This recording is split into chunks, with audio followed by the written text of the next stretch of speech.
Think you can recognize the most captivating female voices that defined the sound of the 70s? The 1970s were a revolutionary decade for women in pop music, producing some of the most powerful singers and unforgettable hits to ever dominate the airwaves. You'll see a recent photo of these legendary performers, icons who once ruled every radio station and record chart, and get 5 seconds to guess who it is. Then we reveal them in their prime, from their most iconic music video moments or classic album covers. Keep score as you go and share your results in the comments. Let's get started.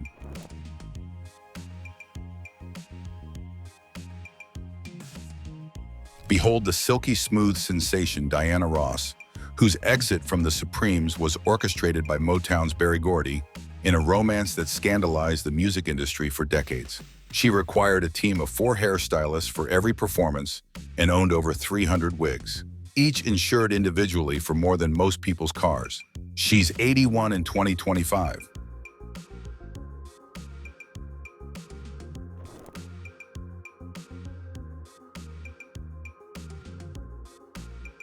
Here's the rock goddess herself.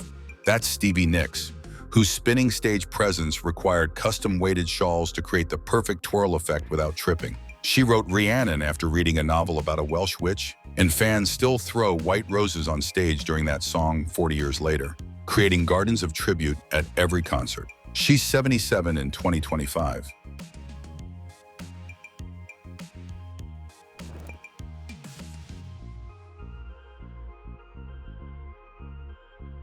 You're looking at the Canadian songbird Anne Murray, whose Snowbird became the first song by a Canadian female artist to reach #1 on the US country charts. She was so shy that she recorded most of her vocals with the studio lights dimmed and engineers hidden behind curtains. Yet her voice was powerful enough to fill stadiums without amplification. In 2025, she's 79.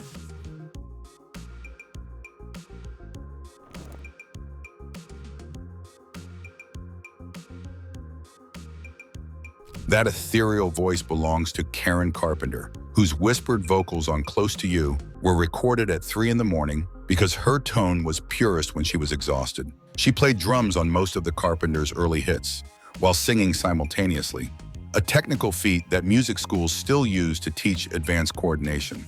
She passed away in 1983 when she just the age 32.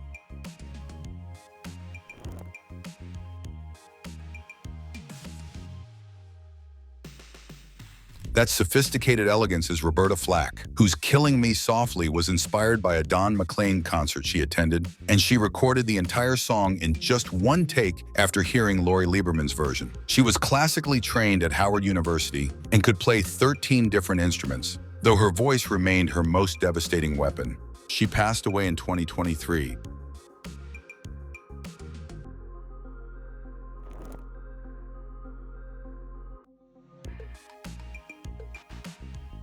Witness the funk queen herself. That's Chaka Khan, whose 5-octave range was so powerful that she blew out sound systems in 12 different venues during her 1978 tour alone. Prince wrote I Feel For You specifically for her voice, and she was the first R&B artist to successfully incorporate rock guitar solos into funk arrangements. In 2025, she's 72.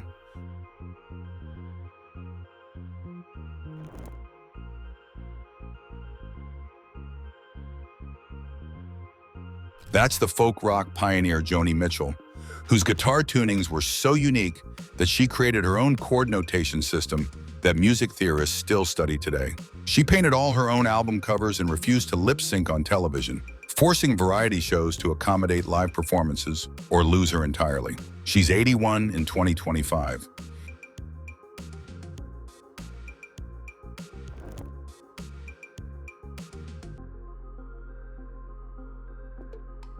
Here's the smooth soul sensation Minnie Riperton, whose whistle register could reach notes so high that only dolphins could hear the upper harmonics. She could sustain a single note for over 20 seconds without breathing, and Stevie Wonder discovered her voice was perfect for his compositions, leading to their legendary collaborations. She passed away in 1979 when she was just 31 years old.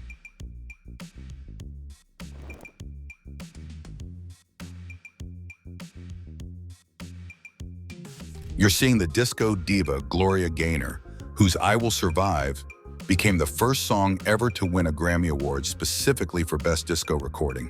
She performed the song over 10,000 times in her career and still gets emotional during the bridge, claiming it saved her life during her darkest period. In 2025, she's 81.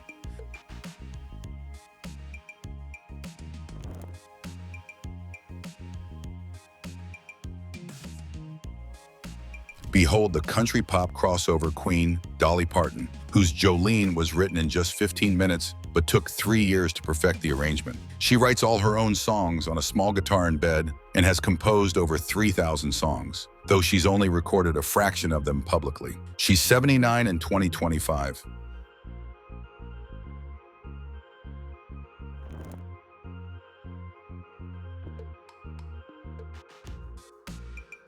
That's the pop rock icon, Linda Ronstad, whose voice was so versatile she successfully recorded pop, rock, country, opera, and Mexican folk music, becoming the first artist to achieve #1 albums in multiple genres. She dated Jerry Brown while he was California's governor, making her the first pop star to seriously date a major political figure.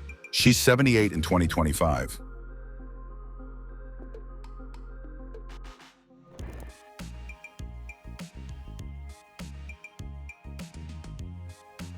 That's the pop rock sensation Susie Quattro, the leather-clad bassist who became the first female rock star to play her own instruments and write her own material. She was so influential that every female rock bassist since has been compared to her, and her jumpsuits were so tight she needed assistance getting dressed for every show. In 2025, she's 74.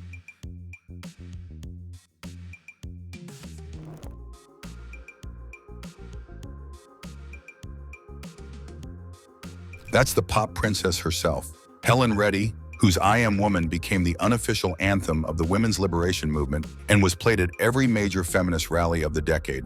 She was the first Australian artist to have 3 #1 hits on the Billboard Hot 100, and her acceptance speech at the 1973 Grammys thanked God because she makes everything possible. She passed away in 2020.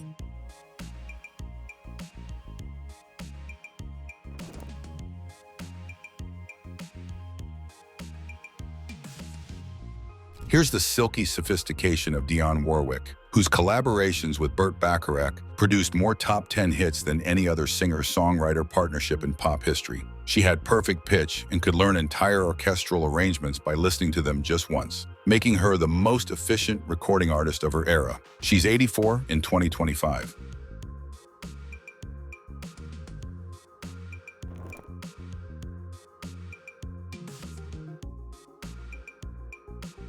You're looking at the disco pioneer Thelma Houston, whose Don't Leave Me This Way featured the longest sustained note in disco history at 47 seconds. She was trained as an opera singer and could have pursued classical music, but chose popular music because she wanted to make people dance instead of sleep.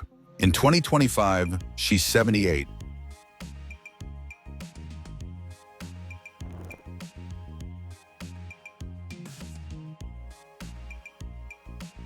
That's the folk goddess Carole King, whose Tapestry album spent 15 consecutive weeks at #1 and contained more hits than any other single album in pop history. She wrote over 100 top 40 hits for other artists before becoming a performer herself. And James Taylor sang backup vocals on her recordings as a personal favor. She's 82 in 2025.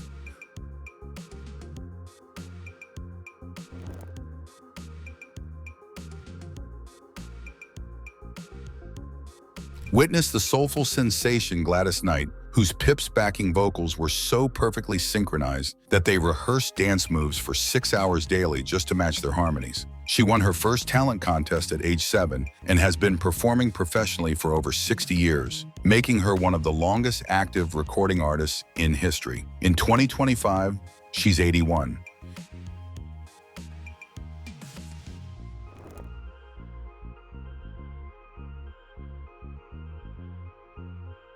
You're witnessing the R&B powerhouse Aretha Franklin, the undisputed queen of soul whose respect transformed Otis Redding's original into a feminist battle cry that defined an entire generation. She could play piano, organ, and drums simultaneously while singing and demanded cash payments and small bills before every performance, famously keeping a purse full of money on stage. She passed away in 2018.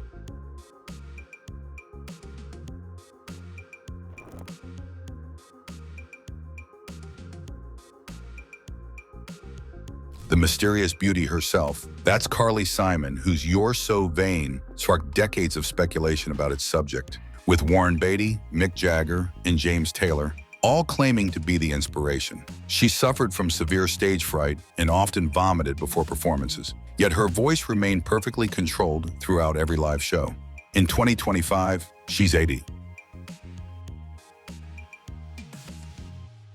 So, how many of these 70s pop queens did you recognize? Drop your score in the comments. Bonus points if you can name the specific albums or chart positions we referenced. These women didn't just create the soundtrack of a decade, they revolutionized what female artists could achieve in the music industry, breaking barriers and proving that women could write, produce, and perform just as powerfully as their male counterparts. Their voices still echo through modern pop music, influencing every female artist who followed.